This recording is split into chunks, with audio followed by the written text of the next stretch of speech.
wabarakatuh. Om Swastiastu, Namo Buddhaya, salam kebajikan, salve salve salve rahayu. Ngapal ke seminggu mas.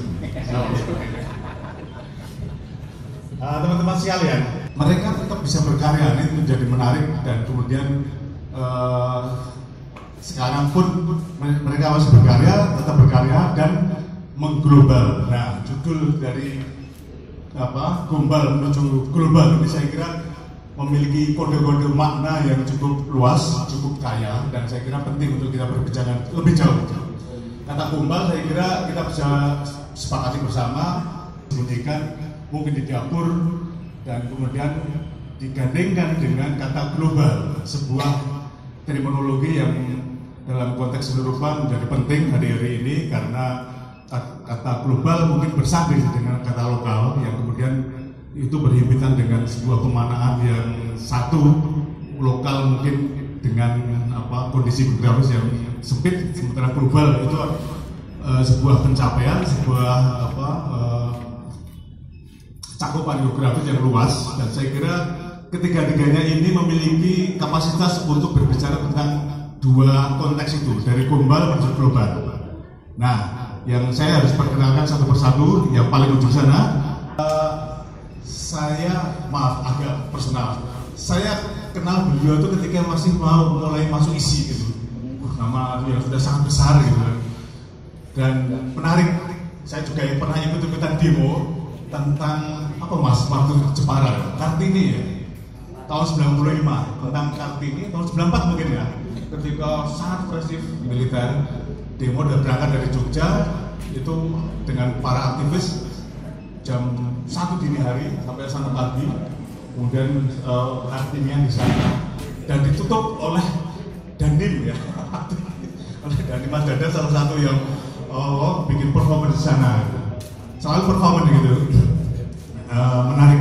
Mas Dadan sekarang bermukim di Australia, karya-karya luar biasa. Kita bisa punya kesepakatan tentang reputasi seorang Dadang Kristanto. Salah satu karya yang saya kira menancap di ingatan kepala kita antara lain Hujan Merah. Hujan Merah, coba dicek Google ya, saya nggak perlu menerangkan lebih detail. Kemudian karya beliau yang ada di Ancol pada tahun 90-an awal ya, atau 90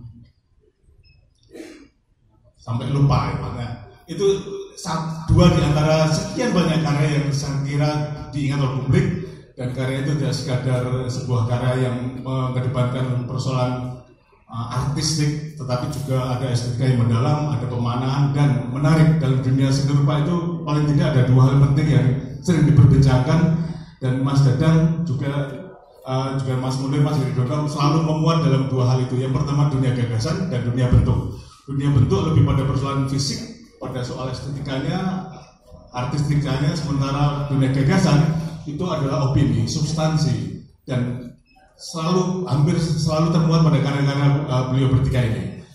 Mas Dadang sekarang bermukim di Australia, di pinggiran desa. Kalau lihat Facebooknya seperti diary, itu menarik bagaimana kehidupan Mas Dadang tiap hari masak sendiri dan kemudian menikmati desa-desa di Australia yang negara yang nyengat gitu ya, yang nyengat sepi gitu kan, tapi menarik gitu. Kemudian di tengah ada Mas MK, kalau kita rame-rame hari-hari ada MK, ini juga MK Munir Kahar. Mas Munir ini berangkat dari Malang, kuliah di ISI, di STSRI ya, dan kemudian sekarang bermukim di Minneapolis di Amerika Serikat. Bagaimana beliau itu bisa sampai ke sana? Bagaimana perjuangan sampai ke sana dan konon sampai masuk penjara? Ini menarik, nanti yang perlu kita kulik lebih jauh, karena dengan keterbatasan bahasa Inggris bisa sampai ke Amerika, negara satu. Kalau nggak nekat, tidak dengan mental bonek itu nggak mungkin. Nah, kita perlu mengulik lebih jauh seperti apa sih tingkat boneksivitasnya gitu, dari seorang Munir Kahar dalam konteks ini. Dan saya kira ada tiga seni yang tetap dimunculkan di situ, dan saya kira menarik nanti kalau kemudian bisa ditularkan untuk dipergunakan di sini sebagai sebuah wacana seni yang tidak sekadar kita melihat seni itu hanya. Saya harus mengingatkan lagi, nama lengkapnya sebenarnya Heri Wargono gitu, tapi selalu menyembunyikan warnya gitu. War gitu. Mungkin tidak suka peran jadi hilanglah nama war itu. Meskipun mungkin juga nggak tahu kalau war itu peran. Heri Wargono, Heri Dono, ini nama yang sangat penting. Saya umur dikit, tahun 2010 saya ke Sulit Kala di New Delhi itu. Saya lembaga pemerintah yang menyelenggarakan sebuah kompetisi seni rupa tiap tahun mulai tahun 40-an setelah India merdeka, dan saya diceritakan oleh seorang direkturnya di sana, salah satu direkturnya, dan mengatakan kami juga pernah mengundang juri-juri untuk kompetisi itu di tingkat seniman dunia. Siapa aja? Dari Eropa? Enggak, salah satunya dari Indonesia. Siapa? Heri Dono. Aplaus untuk Heri Dono. Juri di sebuah negara di India gitu.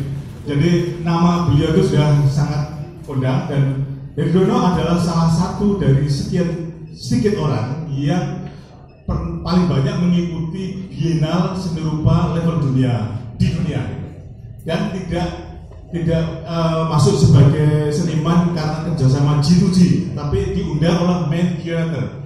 Jadi kurator utamanya mengundang seperti katakanlah bulan terakhir. Salah satunya ketika Venice Biennale tertua di dunia itu kuratornya dari Cina yang bermukim di Perancis, namanya Hou Hanru.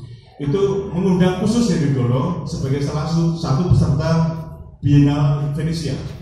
Bukan G2G, waktu itu ada seniman-seniman Indonesia yang lain yang berangkat, tetapi kan karena kerjasama antara Indonesia dengan Pemda Venesia. Jadi pantas kalau kita ngomongin soal global, karena ketiga seniman ini sudah berpengalaman, dan kita sekali lagi akan mengulik pengalaman Mas Dadang, Mas Munir, dan Mas Heri. Dan sebelum itu kita mulai, aplaus untuk mereka bertiga. Saya ingin memulai dari urut abjad. Jadi dari huruf D, Mas Dadang bisa memulai paling tidak mungkin 15 menit. Cukup mungkin ya, nanti kita sambung dengan diskusi. Jadi 15, nanti kita bisa nyambung di setelah 45 menit kemudian. Gitu, silakan Mas. Terima kasih Gus, dan juga teman-teman yang sebagian besar tidak akan pernah hilang wajahnya, karena mungkin juga kami ini tergolong old school atau ya, kalau pegawai negeri udah pensiun lama nih. Tadi ada teman yang berbisik, itu maksudnya kan dari gombal ke global. Itu mungkin mestinya itu dari gombal menjadi uang itu. Oke. Barangkali kalau kita bicara, saya mencoba untuk memetakan ya sedikit pengalamannya tentang bagaimana praktek sebagai seniman ketika mahasiswa barangkali sampai ke sekarang, dan memang ini kalian yang bisa jadi sudah 40 tahun ya, lebih. Kalau mengingat pertama kali saya secara formal masuk ke dalam apa yang namanya seni rupa, saya masuk sebagai siswa siswi, jadi sekolah seni rupa yang sekarang menjadi SMS ya, itu di tahun 75. Jadi kalau dihitung di sekarang sudah 40 tahun lebih. Artinya mengenal dunia seni rupa dari kelahiran pertamanya lah, katakanlah begitu. Nah mungkin waktu 15 menit bagaimana meningkat karier atau jalan seni ini menjadi singkat mungkin. Baiklah, kalau saya boleh kritik dari goresan ini, sebenarnya semester pertama seni rupa pun sudah mengerti bahwa seni rupa itu tidak goresan saja, ada garis, ada warna, macam-macam. Tapi oke lah, barangkali teman-teman itu pengen ada puitiknya, goresan senja, atau apalah.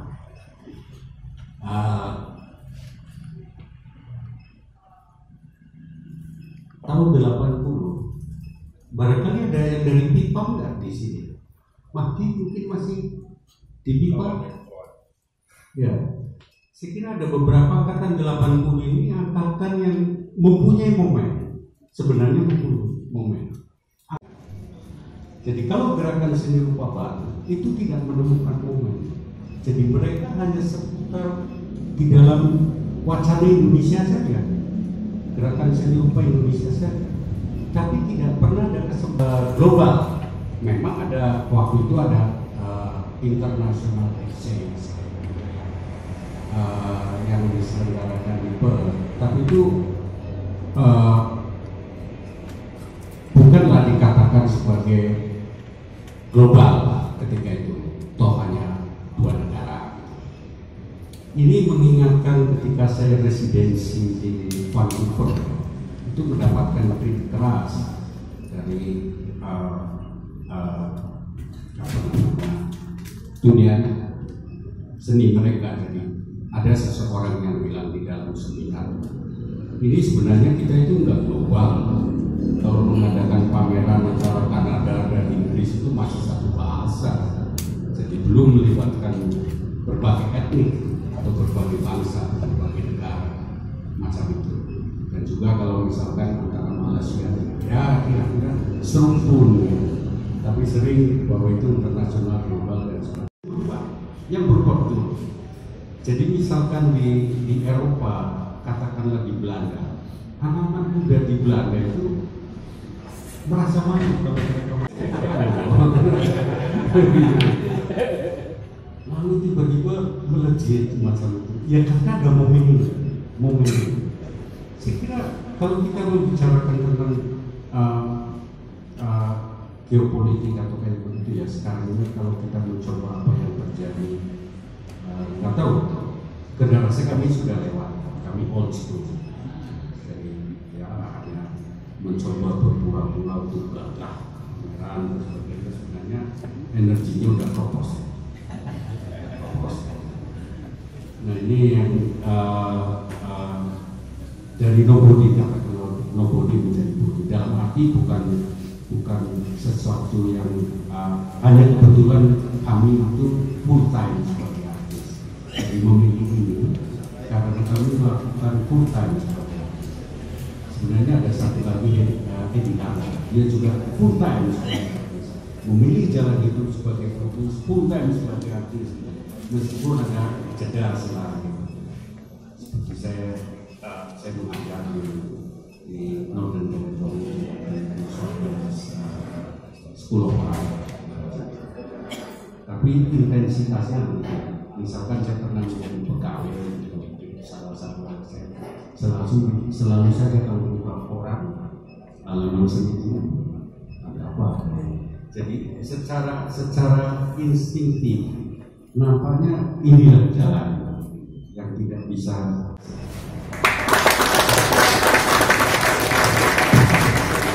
Terima kasih Mas Daniel. Kita akan menginjak ke pembicaraan kedua, Mas Munir. Tapi saya harus menghormati tuan rumah dan teman-teman angkatan 80 yang berpameran, tapi mungkin belum semuanya kenal gitu. Jadi saya harus mengabsen satu persatu dan bisa berdiri sebentar ya, Mas. Lama kabeh ya, angkatan 80. Lama kabeh. Makanya seni rupa IC itu gersang sekali dibanding seni rupa ITB itu kan. Anugerah Eko T, Mas Eko belum bisa datang. Mas Arvin Darmawan, nah beliau dulu mengajar atau bekerja di MMTC ya di Jalan Magelang. Teater itu tokoh-tokoh yang paling aman itu biasanya pembantu atau pelayan gitu ya, itu pakai subjek. Kalau salah nggak apa-apa karena dia kan pendidikannya rendah ini. Jadi nggak pernah salah. Dan kebetulan saya sekitar tahun 75 itu saya menonton pameran gerakan seni rupa baru Indonesia di Taman Ismail Marzuki Jakarta gitu. Saya masih umur 15 tahun. Terus saya juga nonton pertunjukan Sardono Kusumo itu yang meta ekologi yang dari pagi sampai malam itu di Taman Nasional Marzuki. Dan saya biasanya waktu remaja itu bermainnya itu di radio Arif Rahman Hakim di Taman Nasional Marzuki juga. Di depan ada radio Arif Rahman Hakim, dan di situ akhirnya saya ketemu seniman-seniman gitu. Dari situ saya melihat bahwa ada gerakan Sukma Baru itu satu gerakan eksperimental dalam seni rupa.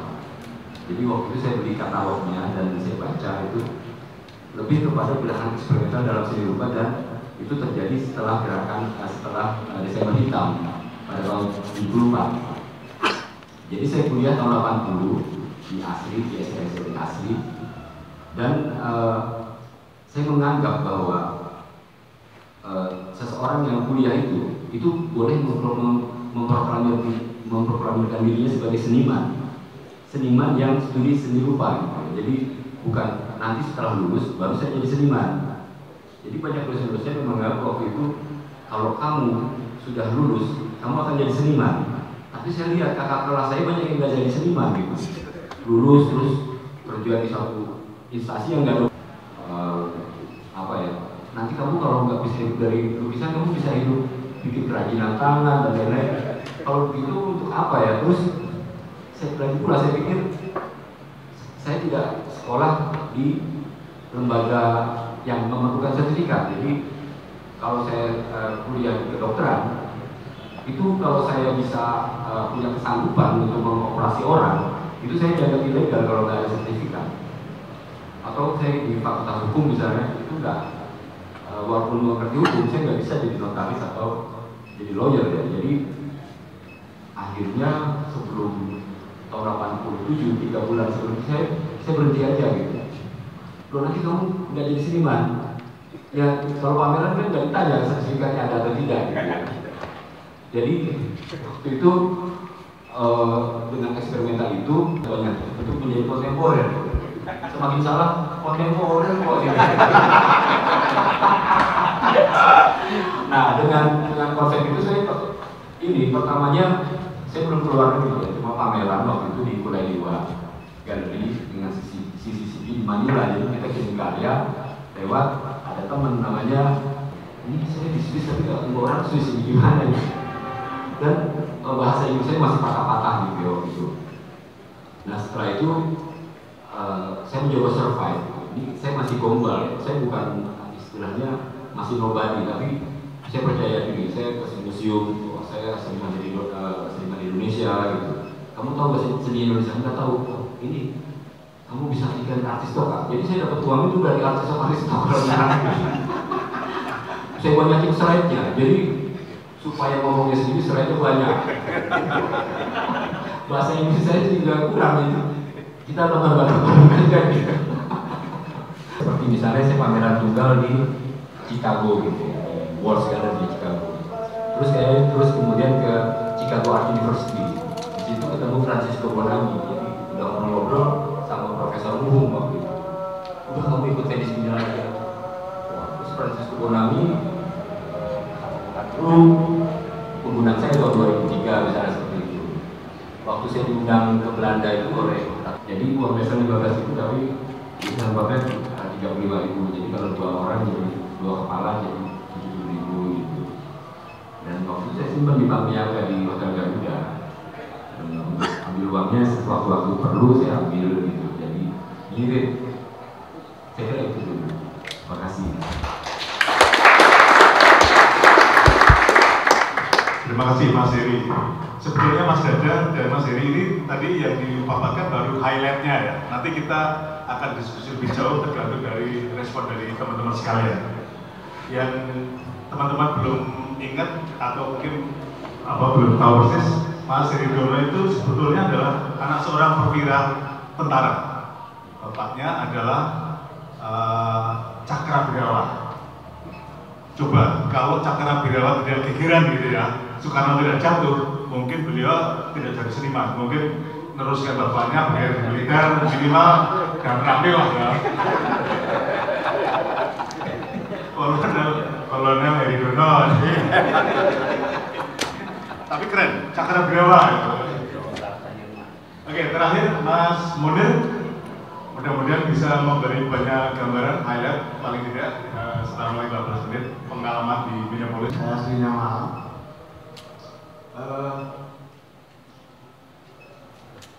Waktu kecil, saya dulu suka oret-oret. Suka sekali oret-oret. Garis-garis, gores-gores di meja itu saya telikuri, retak-retak di tembok itu saya telikuri. Ada naga, ada monster, ada apa gitu.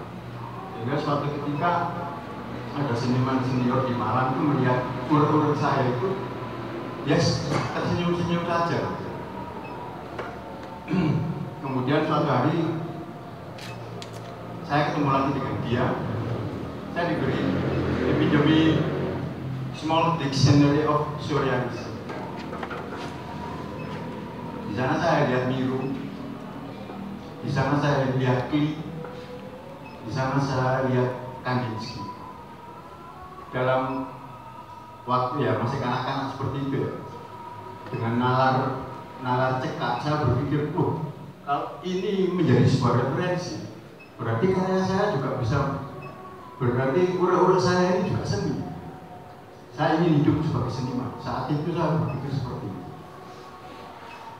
Perjalanan hidup akhirnya lulus SMA, saya coba daftar ke seluruh ITB, tidak diterima.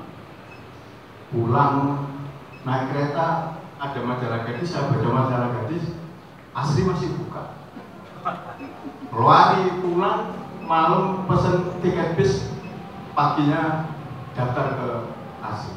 Saya diterima cuma cadangan. Ya alhamdulillah, nggak tahu karena bagaimana, katanya sih dikatakan sebagai cadangan supaya ada tambahan uang masuk. Ya, jadi waktu itu mau bayar berapa, lebih daripada uang pendaftaran. Singkat cerita, akhirnya saya kuliah di asli. Pakai bayar. Pakai sogokan. Tidak, mahasiswa sogokan. Sekitar 30 lebih timbul. Ternyata di sana saya tidak bahagia. Kalau masalah manajemen dan pemasaran saya mampu, karena bapak saya seorang pedagang. Akhirnya saya lelah hampir 1,5 tahun. Saya itu berhenti, nggak kerja, jual celana. Saya sudah punya anak dan istri. Lalu dalam perenungan saya berpikir, iya ya, dulu zaman kecil saya ingin jadi seniman. Mulai dalam dunia seni rupa. Lalu saya berpikir, membalik secara itu seni rupa dulu di Eropa, sekarang di Amerika. Jadi waktu itu saya berpikir, kalau saya memulainya di Indonesia, akan sulit. Bagaimana saya bisa mengecat? Bagaimana saya bisa begini-begitu untuk menghidupi saya bersendiri? Saya sudah mulai melukis. Mana saya berpikir seperti itu, hingga akhirnya saya berpikir saya harus keluar. Karena sudah menjadi sebuah deklarasi, sebuah tekad buat saya, bahwa saya mau melakukan sisa hidup saya untuk dunia seni. Politisasi, sehingga saya bikin paspor itu masih nggak ngerti ya. Saat saya bikin paspor, ketemu sama teman yang membawa paspor. Singkat cerita, akhirnya saya berangkat. Cuma waktu di Minneapolis terjadi tentang dokumentasi yang salah, sehingga saya terpisah dengan dia. Saya punya kasus dengan imigrasi. Jadi seperti yang diutarakan oleh Mas Gus, saya sempat dalam tahanan. Saya di dalam tahanan cukup lama. Namun saya dapat bantuan LBH. Dan kebenaran lawyernya sampai sekarang itu menjadi teman yang dekat. Singkat cerita, saya bebas. Saya legal. Saya tinggal di Minneapolis itu legal. Kalau saya kadang begini, yang utama yang saya utarakan di sini adalah sebuah keyakinan, sebuah tekad.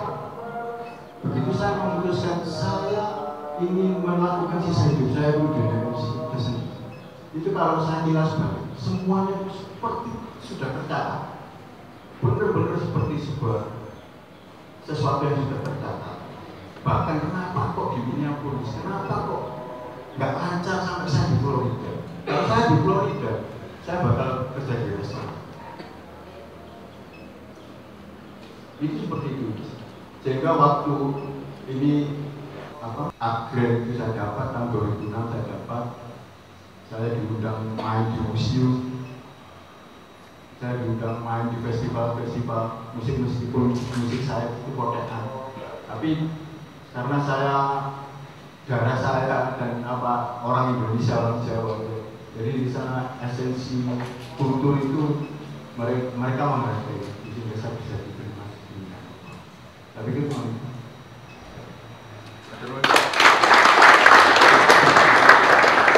Mas Munir, tiga paparan sudah kita dengarkan dan menarik karena masing-masing memiliki karakter yang berbeda gitu.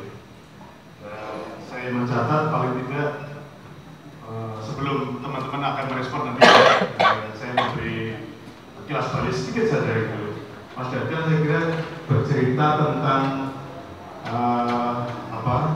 problem yang angkatan 80 beda momentum, belum menemukan momentum, tidak seberuntung angkatan-angkatan sebelumnya, angkatan GSRB atau 70-an gitu yang bisa memunculkan GSRB dengan kedahsyatannya tidak sekadar praktek dan teori, tetapi juga kemudian dikayakan oleh momentum yang pas secara politis. Dan angkatan 80 sebetulnya seperti Mas Dada katakan tadi ini juga cukup iri meskipun kualitas karyanya juga sangat mumpuni, tapi momentum yang lain ditemukan dengan bisa masuk ke fora internasional. Saya kira itu nanti bisa diperluas lebih dengan pertanyaan atau respon teman-teman sekalian. Dan Mas Heridono tadi juga memberangkatkan persoalan dari soal menggugat kampus yang ternyata tidak bisa bertanggung jawab pada problem-problem yang dilalui oleh lulusannya gitu ya. Ini mau ngapain, mau jadi apa itu seperti nggak tahu jawab gitu. Makanya itu salah satu titik berangkat yang memungkinkan seorang Heridono bisa serius menjadi seorang seniman gitu. Dan kemudian Mas Munir membicarakan soal hal yang mendasar ingatan masa kecilnya tentang sebuah buku Small of Surrealism yang kemudian dia bisa punya tekad suatu ketika akan bisa kurang lebih seperti itu ya. Mudah-mudahan ini bisa menjadi pemicu kita untuk bisa merespon lebih jauh. Jadi silakan teman-teman sekalian, Bapak, Ibu, Mas, Mbak sekalian yang akan bisa merespon apapun gitu, tidak harus bertanya, tapi juga mungkin bisa menanggapi paparan dari tiga narasumber ini yang dahsyat semuanya, punya karakter masing-masing yang begitu kuat. Mas Dadang Kristanto, Mas Munir, Kahar, dan Mas Heridono. Silakan. Sastra dulu kalau tahun 80-an 70-an Yapen dan sastrawan itu berinteraksi. Tapi belakangan ini tidak ada interaksi antara sastra dan seni rupa. Tidak sekuat kayak dulu. Dalam kaitan global ini menarik untuk saya karena Dadang dan seangkatannya di tahun 80-an itu memang juga seperti percaya hidupnya itu global. Hidupnya global, tapi bukan untuk menjadi gelandangan. Global adalah cara hidup BUMN yang memproses dirinya untuk bisa hadir. Dan itu saya kira dilakukan oleh tiga kawan ini dan juga yang lain, kayak misalnya saya lupa Mas, teman saya sering ketemu Swiss Edi Hara, saya kira gitu. Sama-sama gitu, sama-sama hidupnya global, tapi bukan untuk bukan untuk gelandang gitu. Ada juga yang global jadi gelandangan juga banyak, tapi juga punya yang global dan gelandang juga banyak, sampai sekarang juga hilang. Penumpang saya kira juga begitu. Ada yang global, kemudian gelandang dan hilang. Kalau nggak hilang juga dia tenggelam menjadi pegawai, seperti Hari Dono bilang itu. Sekolahnya di seni rupa kok jadi pegawai, lalu etos keseniannya itu hilang. Saya kira itu juga banyak proses untuk berjualan itu tajam dan juga datang bareng dengan sama-sama aktivis gitu, bukan hanya seni rupa, dia juga bareng-bareng sama aktivis, gerakan aktivis sampai karena teman-teman. Misalnya saya lihat karyanya siapa? Lihat saya. Bang ini karyanya belum selesai. Memang belum selesai. Kok masih ngambang? Belum tak selesai kan? Ini sebentar lagi. Hampir sama. Saya kira itu masalah karena saya juga mungkin tidak banyak tahu tentang dunia seni rupa. Ini yang penting. Terima kasih. Terima kasih Mas Lor.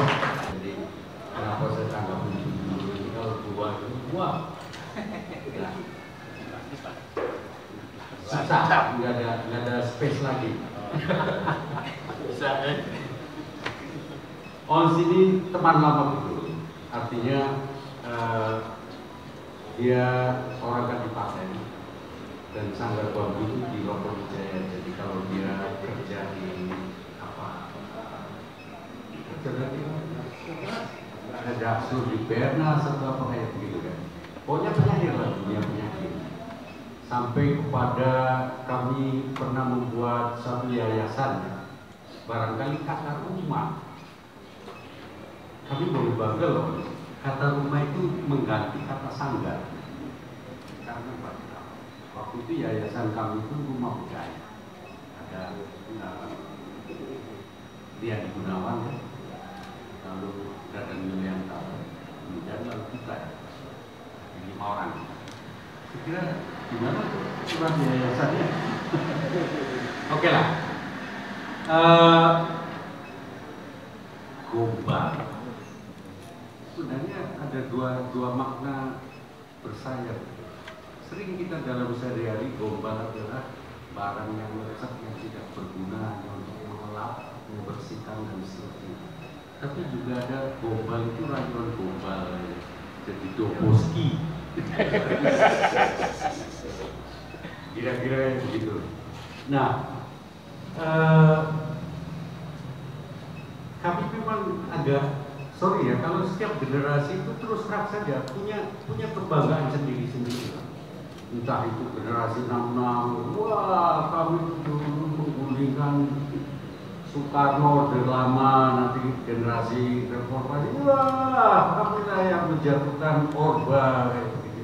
Artinya setiap generasi ada, juga di dalam kelompok kecil-kecil selalu ada kebanggaan, pengelana.